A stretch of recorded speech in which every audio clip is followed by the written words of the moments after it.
Hello, and welcome to the Victor Davis Hanson Show. This is our Friday News Roundup, and we've got a lot of news this week, but especially the fires in LA. So we'll get to that right after these messages.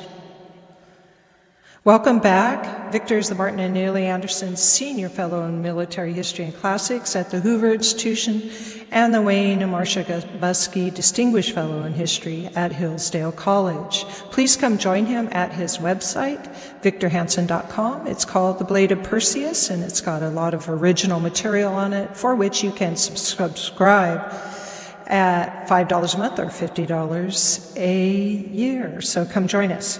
So Victor, we've had a real disaster in LA this week. The fires that broke out, there's so many issues that are associated with it. Water, insurance, the governor, DEI. So wherever you wanted to start, that'll be good with me and yours. It's not funny. We're now to 36 hours of what was a forest fire. And we've had one at Pepperdine University a couple of years ago. They're common in California, but you would think that the governor, after the massive Paradise Structure fire, I think 85 died up in the hills above Sacramento, way above Sacramento. And then the Aspen fire, in which I had a house that maybe a quarter mile, it almost burned down. You would think that Gavin Newsom would have learned from that. And what would he have learned? He would have learned that you go back to what our grandfathers did in the California Sierra Nevada forest. You sent timber crews in to harvest logs, and we had one of the largest timber industries in the world. I think we're down from 25 logging mills down to 3. We don't do that anymore. The environmentalists told us this was a natural phenomenon of fires, of rotten stumps, of charred brush, ecosystem, so we didn't go into the forest and clean it up. And every once in a while, things happen. You'd have a large thing. The problem is that there's 40 million people in the state. 40 million. So this is not a pastoral society. This is not a deindustrialized society. This is not a de-civilized society. It's a postmodern society, and it needs the essentials of life. You've got to be protected from fires. We're not doing that. We have to have water. Gavin Newsom inherited a bond that allotted $7.5 billion to build 3 massive reservoirs. The Los Banos Grandes along the aqueduct, the site along the Sacramento River, and a huge dam at Temperance Flat on the San Joaquin. The idea was that these tertiary low-level dams, low elevation, would provide enough water for days like now, where we're in winter and Los Angeles has had very little rainfall. All of its reservoirs should be full. But when you're not building storage as the population increases, and more importantly, you're letting the water that comes off the snowmelt of the Sierra through the Sacramento River and the Feather River and the Klamath River and all of the rivers in Northern California that comprise the California Water Project and the Central Valley Project. When you let it go out to the ocean through the Delta and you don't pump it back into the aqueduct, which makes its way all the way down to Los Angeles and pumped over the mountains and fills dozens of reservoirs, then you don't have 100% hydrants in time of need. So 20 to 25% of the fire hydrants during this fire were inactive, and there was low pressure in the other ones. And the Chaparral Hills around Los Angeles, everybody had said after the Pepperdine fire and all of these fires, the Santa Ana winds come in the late fall and early winter. On a dry year, please clean the chaparral. Well, no, there's fauna, there's flora there. This is a natural environment. It's not natural. People are living there. So they created Tender and Kendall, and then they waited to the fires. And what do they always say? It was on spec. Climate change, climate change. Do they really think that if we outlawed the internal combustion engine, that the Chinese would? Whatever we do doesn't matter with India and China. So why would you talk about climate change and then not do things that's in your power? And what would those things be? Well, you would have the fire chief insist on a budget that would be adequate for the third largest city in the United States. They spend, for fire protection and the safety of these millions of people, they spend 65% of the 1.4 billion that they spend on homeless people. Think of that. More on homeless than protecting citizens that are working and need to be protected, or they won't be able to make money to support the homeless people. Cutting your nose off. In addition, the mayor, Karen Bass. Where is Mayor Bass? Well, is she right on the front lines? Is she out there like Ron DeSantis with flames behind her and she's trying to order? No, she's on a junket to Africa to the inauguration of the president of Ghana. Is this some kind of DEI thing? Why would you go all the way to Africa at a time when you were told that the Santa Ana winds are blowing? Well, maybe Joe Biden is flying out. Well, yeah, he was in Los Angeles. Had nothing to do with the fires. He was there to put thousands of acres off use as a gift to Donald Trump. I mean, that ironically. In other words, I'm going to try to screw up as many things as I can. I'm going out to California in case you ever want to develop rare earth metals for EV batteries or gas or oil. We're going to put it all off. So while he was there, he had to cancel that. So then he gave a news conference. And what were two things he said? My grandson's house made it. And I had a grandson, great-grandson. Joe, we don't want to hear all about Hunter and Bo, with all due respect. Why do you always personalize it? And maybe Kamala Harris, she's vice president for another, I don't know, week.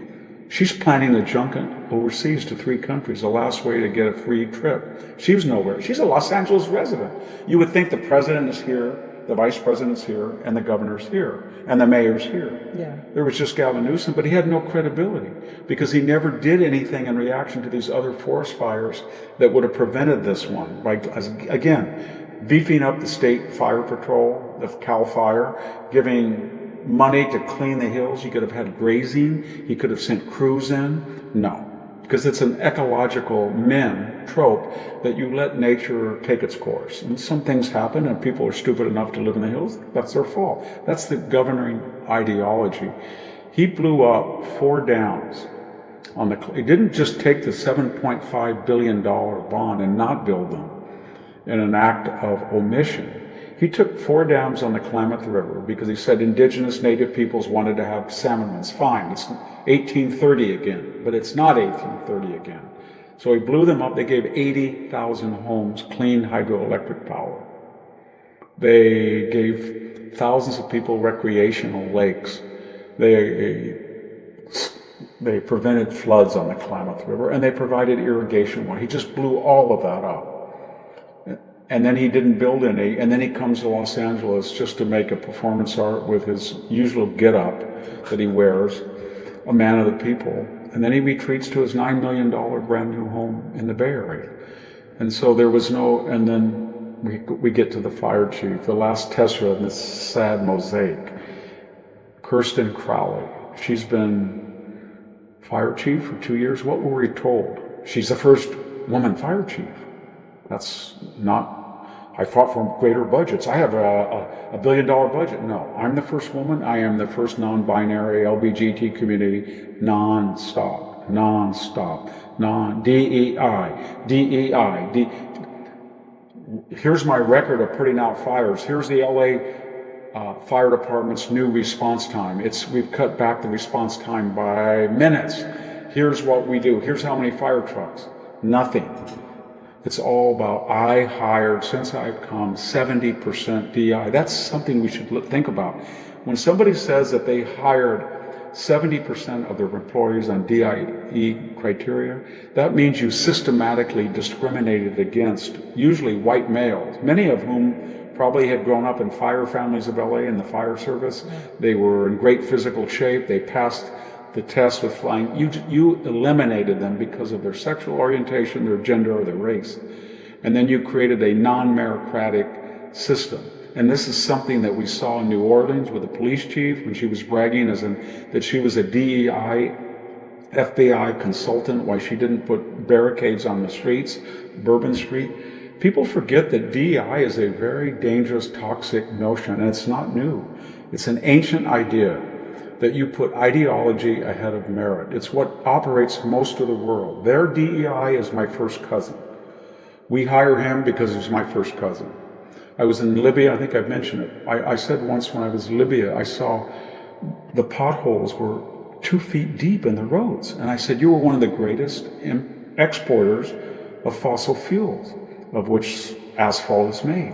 Why are you swerving around? And the driver turned to me and he said, we hire our first cousin. We hire our first cousins. We have no merit. We just hire our tribe, my tribe, not his tribe. Well, that's what this is, a new tribalism, a Soviet commissar, and it's killing the United States. So you put these two toxic ideologies. Here comes the Green New Deal, and here comes woke DEI, and they explode in, we don't want to fight fires, we want to let nature take its course, we don't want to build dams, we don't have enough water, and we're hiring an incompetent mayor by election, and we hired an incompetent head of the fire service, and we don't have a president or a vice president to be seen. And there's one last thing in this sad tale. I say it's sad because if you look at LA tonight, it's Dresden, Germany, circa, early winter 1945. It looks like an inferno. Hamburg or Cologne in World War II, or Tokyo on March 9th, the B-29 raids. And that is the insurance industry. These people are very wealthy. This is the wealthiest. You go down the PCH and Pacific Palisades, there's fires in downtown Santa Monica. The Bank of America building was on fire. It wasn't just out in the hills. This thing got so it was a biblical inferno. And it went right across the PCH, jumped over it jumped into Santa Monica. And the wealthiest zip codes in California, many of these people were uninsured. Yeah. They either didn't have the money anymore, or they were denied. I had a place in the Sierra, I still do. A fire, as I said, came a quarter mile, never filed a claim in 16 years. Paid the premium on time, would never file a claim, and I had some snow damage and other problems. I never filed, and they canceled it. And why did they cancel it? Because the state regulates them, because they do not go after insurance fraud, and they know that the state will not or cannot manage to prevent forest fires. So the insurance company is, I'm not going to insure these California people. There's people filing false claims on me. They don't do anything to them. I've got to comply with these crazy regulations that don't exist in any other state. And then they let all this brush go. They destroy their timber industry. They let the forest go to hell, and we get these fires. And they come to me and say, we have the most pricey square footage in the United States. That little bungalow that I insure, that 1,200 square foot home, I owe them $1.6 million for that little Monterey cottage. And they're saying, done, I'm out. So long, wouldn't want to be you. And that's what they did. And then they get all angry. The insurance company left. They left because you're not worth it. You being us, California. They said to us, sorry, you 40 million people are completely deranged. You've lost your minds. You're trying to go back to some kind of 1830 pristine rivers rushing down, flooding the plains, going to the ocean, no electricity, no fossil fuels, but you got 40 million people here. And it's very cruel not to provide them security against elemental and biblical fires, or not let them have enough water. Why would you do that? The final irony, and it's sad, I want to be very careful what I say, because my heart goes out to those people, but those zip codes in Santa Monica, Pacific Palisades, are among the most left-wing. So it was very strange to watch these different cable channels, and then to see these people say, this state is awful. Karen Bass is a terrible mayor, she junketed, and Gavin, Joe Biden, and you want to say yes, and you voted for every one of them. And you voted for every one of them. And maybe the fires will do to the state what we saw the looting did. It resulted in new legislation that 70% of the population voted for in California. But boy, what a way to learn a lesson. This was a DEI woke hydrogen bomb. And I guess we could say Gavin Newsom is like Nero Newsom, fiddling while the state burned. Yeah. Well, Victor, let's go ahead and take a break and then come back and talk a little bit about. There's one more thing on the topic, actually. So let's listen to these messages and then we'll be right back.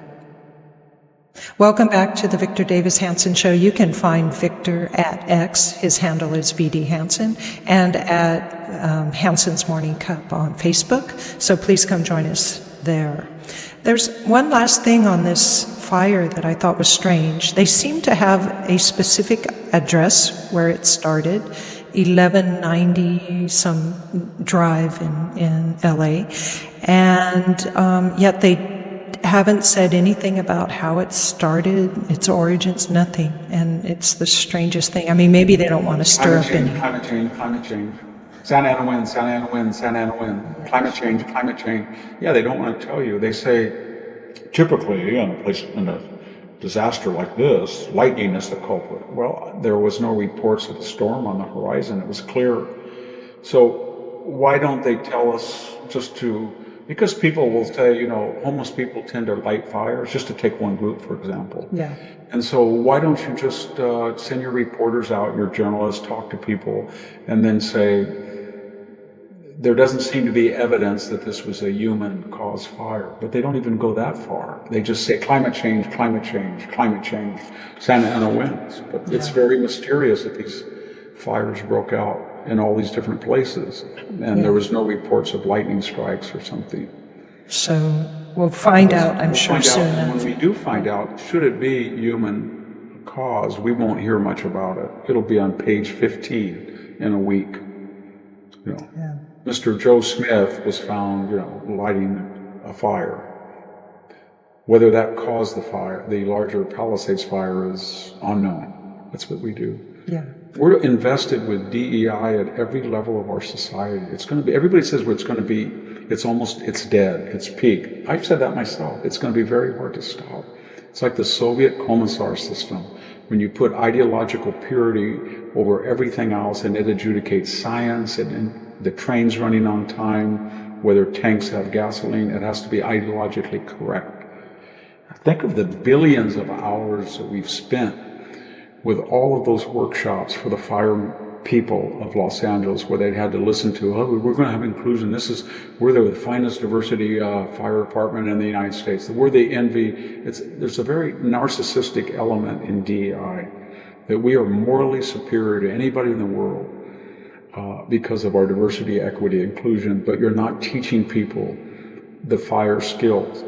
Americans don't care whether the LA Fire Department is all black, all gay, all female, as long as they are the best people in the world on lifting heavy hoses, climbing up 7-story ladders, jumping in with oxygen tanks on their back and masks to save children. That's what they want. But if that's not the criteria, then you're back to Joe Biden announcing in advance that his vice president will be a black woman, and you end up with Kamala Harris. And then you go around and you do two things. You say, that's my insurance policy. She's incompetent. No one would ever put her in there. And at the same time you say, how dare you suggest that? Are you suggesting that black women, when we predetermine anybody's race and gender, that doesn't mean that they're not the best qualified? Yeah, when you do that, if you just say, I'm only going to appoint a white male vice president, same thing. So you don't. And that's what they've done. And they've really hurt the country. And now the whole subtext of this whole disaster is Donald Trump, because now we're seeing clips where he said years ago during the Paradise Fire, California does not clean up their forests. California lets irrigation and precious water out to the sea. California doesn't allow timber to harvest trees. California does not have a workable dams and aqueduct system as it is funded for. And he's coming into office. And there was a very final thing in this rant. There was a very weird clip from Joe Biden. And one of the arguments he used this year why he should be reelected was fires in California. And he came to California and said, if you elect Donald Trump, there's going to be fires because of global warming. Well, Joe, the amount of carbon emissions that have been let into the air in the last 2 days, if it's analogous to the Paradise Fire, I think in 1 week they let out, in the Paradise Fire, let more carbon emissions than all of the automobiles in California for an entire week. Think of that. That's the amount of pollution. And this thing, because it has so many structures, plastics, composition roofs, appliances, it's going to be, this is a puritanical society, so that think about what's going on here. If you're living in Pacific Palisades, and let's say that you have a bunch of newspapers that you've saved, and you look around and say, they're around the house, and you look around like this, and you say, I'm going to go in my backyard and put them in an incinerator and just burn them, micro little emissions, and the EPA will catch you for that. That's what they're concerned about. But the great existential problems of doing more damage than the Chinese probably did for a whole day or two, that's so existential and so damaging, they don't talk about it. Not one person, and I surveyed all of the news coverage today, said this is the amount of carbon pollutants that we did. I didn't hear one environmentalist say, it's estimated that there was 6,000 deer that went up in smoke, maybe a couple of California native bear clans, and millions of three-toed salamanders that were all engulfed. They didn't say that, but they will go after one person building a building and say, look at him, he destroyed a spotted owl nesting area. Well, there's no owls in that area. Your policies are equating death. They result into death. And the environmentalists, it's very funny, they make it, to quote the historian Tacitus, they make it a desert and they call it peace. They make a disaster and they call it ecology. They make a disaster and they call it diversity. And these people are very dangerous, nihilistic people. Very nihilistic. Another thing that turned the stomach this week was to listen to Mark Zuckerberg claim that he won't censor anymore. And these are 2 quotes from him. He was crying, though. Give him credit. Oh, God, that just makes me sick to my stomach. But here's what he says, quote, "It's time to get back to our roots around free expression on Facebook and Instagram." And the second quote is, fact checkers, quote, "have become too politically biased and have destroyed more trust than they have created."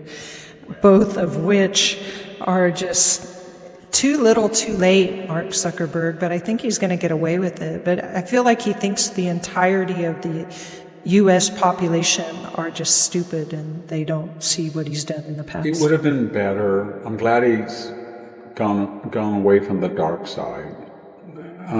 He's known for making these huge Hawaiian mansions and roping off areas that public had access to, or building mansions in Palo Alto by combining lots against the zoning code. So it wasn't that he was always civic-minded to begin with. But what if he had just said this? Would you be happy if he said this? He would have said, I, Mark Zuckerberg, have seen the light, and I have been an agent of destruction.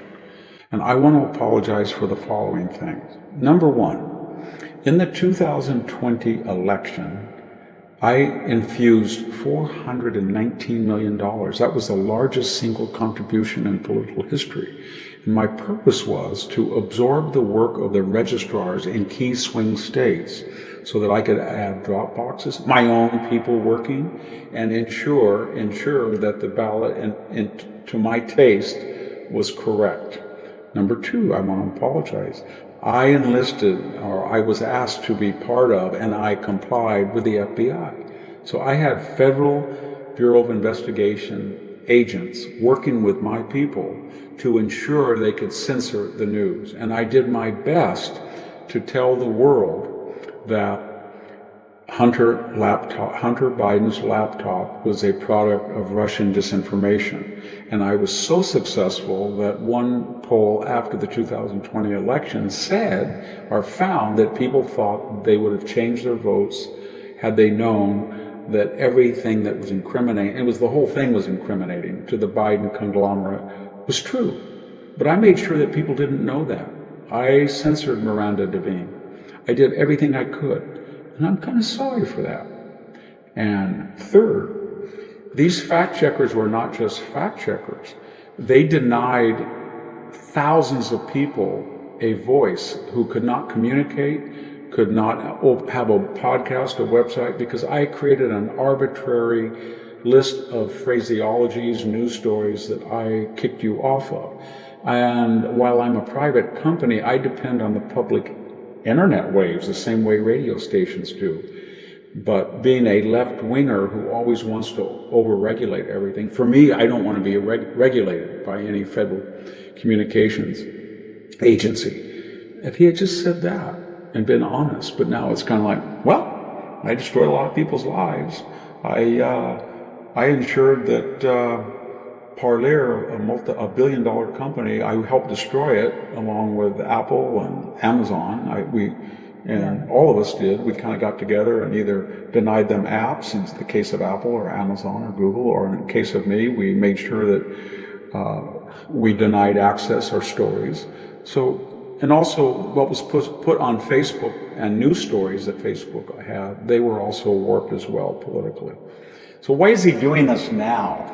Yes. Well, I mean, I think it's kind of obvious. Donald Trump's in and the right is in, and these are the right answers to the questions for business. I mean, that's... Because we know that Mark Andreessen, the Silicon Valley financier, went to a White House conference under Joe Biden's tenure just a few months ago, and he heard something that startled him to the degree that he was no longer going to be a Democratic donor. They said that they were going to control artificial intelligence and let about 7 companies have a monopoly. And that would be it. And they would regulate everybody out. And who wanted to be the lucky chosen few? Well, the people who are part of the Silicon left-wing nexus, I suppose. But my point is, he was very worried. First of all, like most leftists who are terrified now, he says to himself, I know if I were Donald Trump right now, and I know what I did to him, I spent $419 million to destroy his candidacy. And I then had the most amazing comeback in presidential history. And now I had power as the President of the United States. I know what I would do as Trump to Zuckerberg for doing what I did. So therefore, he must think just like I do, and he's going to go after me. And therefore, I'm going to preempt that and crawl on my all fours down to Mar-a-Lago, which he did, and try to say, please, please, Donald Trump. And what did he say? He said, I'm here as a patriotic American to fight for American supremacy in the tech world. The EU and Asia and all over the world, they're trying to censor Facebook and fine us, just like they're trying to do to X, and they're trying to do to American companies. And we're American, Donald Trump, and you can protect our label and protect Americans and free speech. So he did that patriotic thing, you know what I mean? Yeah. And if Donald Trump had lost the election, he was hired more censors. He would have gone over to Kamala Harris and said, I did a great job. I spent $419 million to destroy Donald Trump. I got the FBI, and I'm going to get the CIA next time. Whatever you want. I will censor the news for you, Kamala. I want to be one of those companies that you choose for artificial intelligence monopolies. Yeah. So it's just the way it is. Yeah, it sure is. Well, let's go ahead and take a break and then come back and talk a little bit about Canada. Stay with us. Oh, Canada. We'll be back. Yeah. Welcome back to the Victor Davis Hanson Show. Victor, so Justin Trudeau has formally resigned this week from party leader, and he's going to be stepping down as the prime minister. And so I was wondering your thoughts on the new political developments in Canada. Because is he doing that now? They keep saying Donald Trump undid him. Well, it does like this. His party comes to him, and he said, over the last 7 or 8 years, you have so alienated the truckers, the average people, the immigration. You've got the United States mad. You're a liability, and we're going to lose this election. We're probably going to lose it anyway. But you got to get out of here because you have taken on Donald Trump. You idiot. You just said that right when we're in a trade dispute and a border dispute and we're like a Lilliputian compared to Goliath. You said that you were disappointed that Kamala Harris wouldn't have been the first woman president of the United States. So why are you doing this? Why are you insulting somebody who's just elected president, who has a grudge against all the things we've gotten away with? We've gotten away without doing anything on the border. We don't care whether they send drugs in the United States. We think it's kind of funny. We get free protection under NATO and American Air Shield, and we don't really pay our way, and you know, we have tariffs. So why did you rock the boat? Get the hell out of here. Right. So, excuse me, and that's what he did. And they got rid of him. And that won't help, because the next person who takes his place is going to lose the election. But and then, of course, we have, since you brought up the question of Canada, we have Oh Canada, Alberta, with these nightly commercials by Mr. Ford, the governor or the provincial head of Alberta, and it's aerial views of their impressive oil fields, their distribution, their river, their commerce, about how much we love the United States. And the subtext is, we have all of this oil, and we built all of these facilities to export to you, and you canceled the Keystone. And we're left-wing. He's not, but Canadians are left-wing. And you, Joe Biden, you did this to us, your spiritual brethren, and now we have to crawl on our knees to beg Donald Trump, whom we despise, who was the best thing that Canada ever had. So that's what they're doing now. And then, of course, Donald Trump, we get into the last part of this triad, is Donald Trump's trolling. Everybody's, why is he talking about taking over Greenland? Why is he talking about getting back the Panama Canal? Why is he saying that Canada should be the 51st state? You preempted me. That was my next question. Well, it's like he sees a problem that is simmering, and so rather than addressing it, he does this. He takes a little hand grenade, takes the pin off, and goes, and people have attention. So he takes the most extreme position possible. So let's take them one. So Canada, we're tired on the border. We're tired about drugs coming in. We're tired of your asymmetrical. We're tired of your hostility. We're going to make you 51st state. Just absorb you. And then everybody goes, oh my God, that's so terrible. Oh no, he's crazy. And then they say, Donald Trump, would you rule out the use of force? Nah, I won't. In theory, use force. Oh my God, Donald Trump's going to invade Canada. It'll be another 1812. And then slowly, the next day or two, Trudeau says, I quit. Problem solved. So then he goes to Greenland and he says, you know, you're Europeans, you talk about colonialism and all of these isms and ology, and you're so left-wing and humanitarian. And here you have this huge state, colony that's 3 times the size of Texas. And it's in North America. And you've come all the way over to our continent, Denmark, and you've colonized it. And these 50 million people don't have a say, really. They're not autonomous.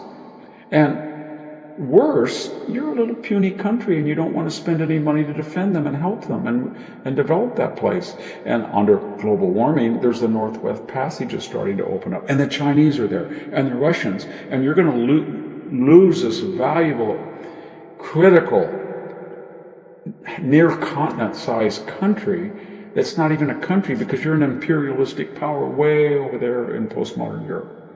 So we want to buy it from you, or take it from you. Oh my God, he's going to take it. So what does Denmark do? Almost immediately, and then quietly they say, we'll give them $1 billion. We're going to give them $1 billion, our colonists. They wouldn't have done that before. And then the next thing is, let's put a polar bear or Greenland on our coat of arms so that they feel inclusive and part of Denmark.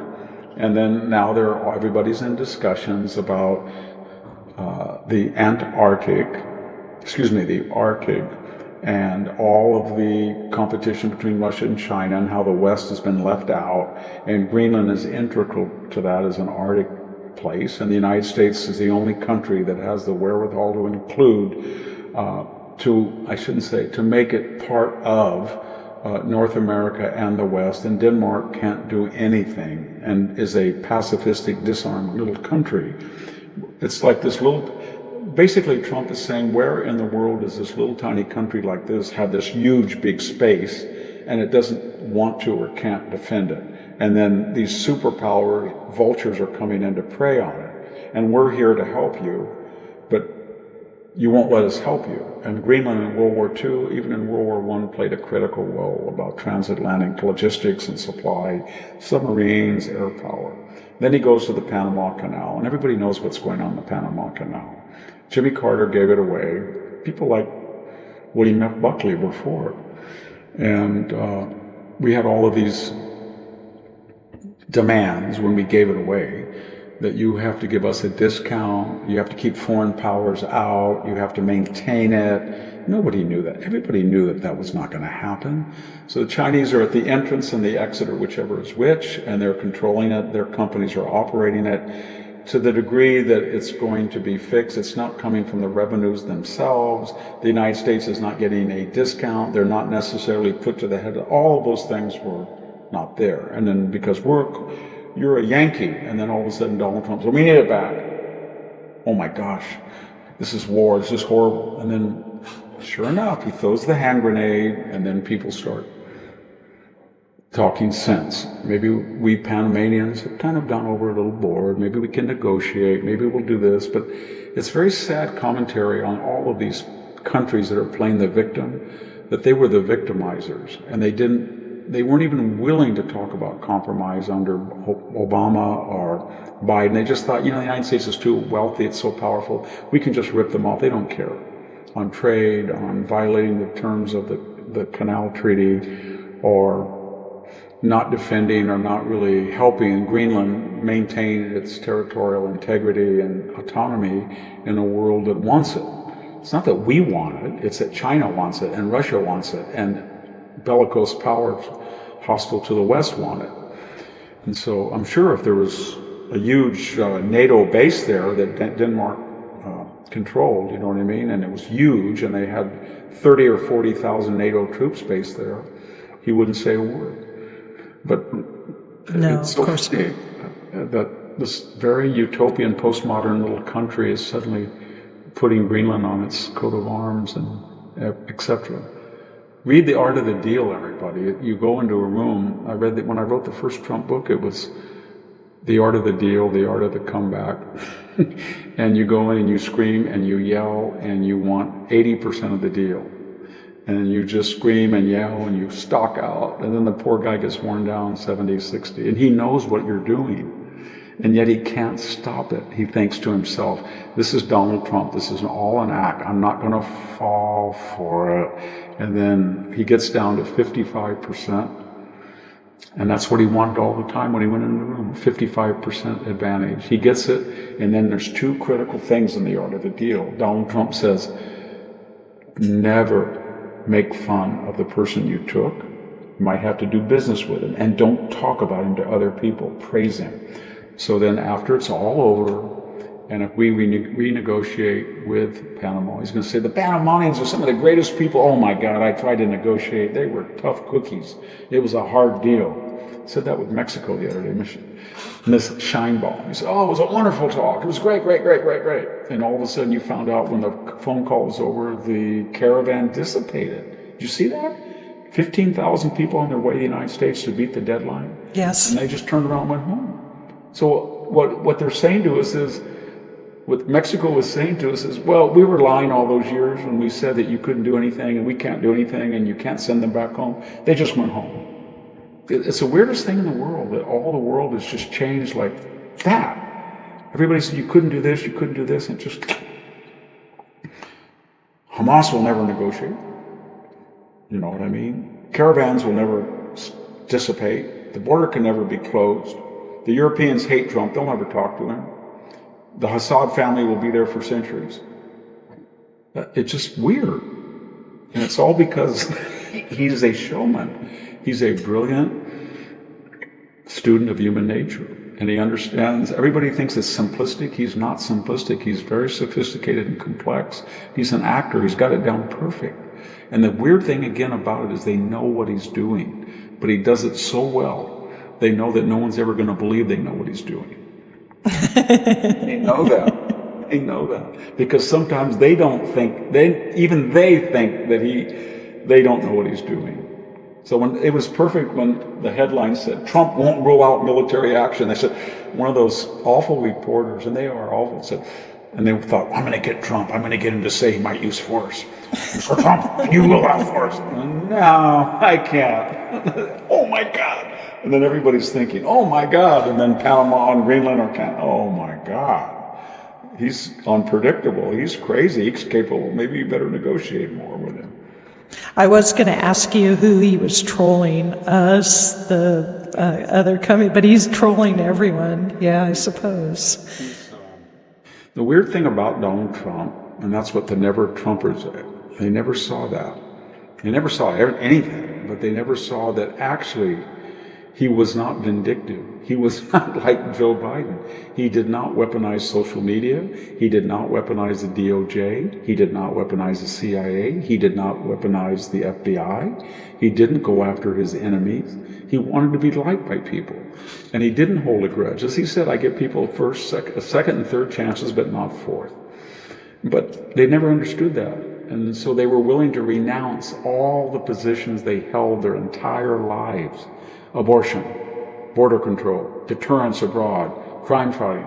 They were willing to go and join the left like Liz Cheney and just basically say to America, everything I told you for 40 years, it was a lie. It was all about me because this guy came in and his MAGA agenda embodies about 70% of the Republican orthodoxy on taxes, regulation, foreign policy, most deterrent foreign policy, military spending, and yet I renounced the whole thing, and I'd rather have a hard left socialist because of my pride. And I had an argument with that person-to-person argument. And because my reputation has been shattered, I blame him. And because I'm a narcissist myself, I'm going to disown everything I've ever said or professed to be, just to get even with him and get back at him. Good luck. These people are really stupid, too. Any person who loses Wyoming in a congressional primary by 40 points should have got the message that the Republican Party didn't like her. And if that were true, why would Kamala Harris hire her, rent her, whatever she did, the arrangement to have her? I don't know what she promised her, maybe a cabinet position, Secretary of Defense. Why would she have her and campaign for her? A post-election poll said that Liz Cheney, and I have no personal animus against Liz Cheney, it's just a fact that people thought that she was a drag on the ticket and that she lost more voters than she brought. Victor, since you're talking about things Donald Trump has inspired, I was recently reading an article that suggested that he's inspired global populism, and I was wondering if that's how you see it as well, you know, the events in Germany and France. And I am partly asking because Le Pen died just yesterday, I believe it was. We're recording on Wednesday night. We see it with Dutch farmers. We see a backlash about the child rape and a growing anger in Britain about their prime minister. We see Germany's in chaos. The alternative for Germany is the largest of all the minority parties. They're all minority parties, but this is the largest now as far as polls go. And we see it in France. And I think it works something like this. We don't want to be the first one to jump in the cold water. But now that the United States is the most powerful country in the world, the biggest economy, and by the way, 20 years ago, the EU economy was of the same size as the American economy. The United States economy is over 2.5 times larger than the EU economy, the European zone economy. So they look at this huge economic juggernaut and military juggernaut, and they see Trump there, and they see that he is an antithesis to the globalist Davos mentality, and they think he did it, and he's the strongest in the world. If he can do it, then it's safe for us to do it. And so that's what he did, and he allowed them to be themselves. That's what he did, and everybody wants to follow the strong horse. To unfortunately quote Bin Laden, he was right about one thing: human nature follows suit. Well, Victor, we're at the end of our show, and I have a Christmas card that some young person sent you, and it was a very nice Christmas card. It says, "Merry Christmas, Victor. I love listening to your podcast several times each week, and I've read several of your books. I just wanted you to know that you do have fans under the age of 35.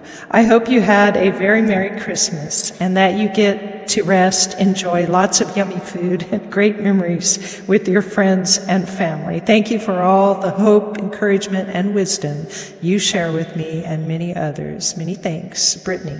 Brittany, I From want to thank you Texas. for that. It helps my ego, so I'm not going to be called Skeletor by my enemy. And, thank you. And I appreciate that. It's going to be a wild time. This is the reason I'm not smiting as much as I have been lately. I had to do 8 hours of Zoom today. We're interviewing candidates where I work. But this has been one of the most exciting times of my life. It kind of reminds me of the Reagan Revolution right after Jimmy Carter, who passed away. You never say anything bad about the day. Dicere nihil nisi bonum de mortuis. Never speak a bad word about the recently deceased. But that changed from that you can't do this and it's malaise to anything's possible. It's the same idea. And you get the idea that oil, yes. Gas, of course. Border wall, why not? Get rid of, defund the police, BLM's a joke? Of course it is. It always was. 3 genders? No. 2, as always. Tear down statues? I don't think so. Take over the Manhattan Bridge and say death to the Jews? No, I wouldn't do that if I were you. That's the move. It's very exciting. And Silicon Valley people, they're thinking to themselves, 2 things. I'll just finish with this. We're left wing because we make a lot of money and we have noblesse oblige. We give redistribution and we like high taxes to help the poor because they don't hurt us. Because if we're worth $2 billion, what do you care if the tax rate's 10% or 13%, right? They're never going to be able to take that much money from you. You got so much of it. However, there is a third rail. Do not touch anything that impedes our ability to make those billions, i.e. regulation. So they looked around, they said, this Biden is different than Clinton and even Obama. We don't mind the high taxes. We kind of like them because it makes us feel less guilty. But he's starting to screw around with our ability to make money and regulations and picking and choosing winners and getting the FBI involved. This is scary because I don't mind paying high taxes if I make money, but if I don't make money, I'm middle class in my mind. And I'm not going to pay 13% California taxes when I'm regulated out of business. So that's what's happened. And that's why all of these very brilliant Silicon Valley magnates, whether it's Mark Zuckerberg or Elon Musk or David Sachs, they understand that this left is capable of putting them out of business because it's a neo-Marxist, Maoist quality of result movement. Yeah. Well, Victor, thank you for all your wisdom today, as usual, and thanks to our audience for listening. Without you, we're nothing, so thank you. Someone wrote me a final note. They said, why don't you just, for your new videos, once wear a tie, a suit, and Sammy wear nice clothes? And I said, I promise next time we'll do that. One time. Okay. Maybe next time. I kind of got my sweatshirt on today, so. Okay. Thank you, everybody. Thank you, everybody.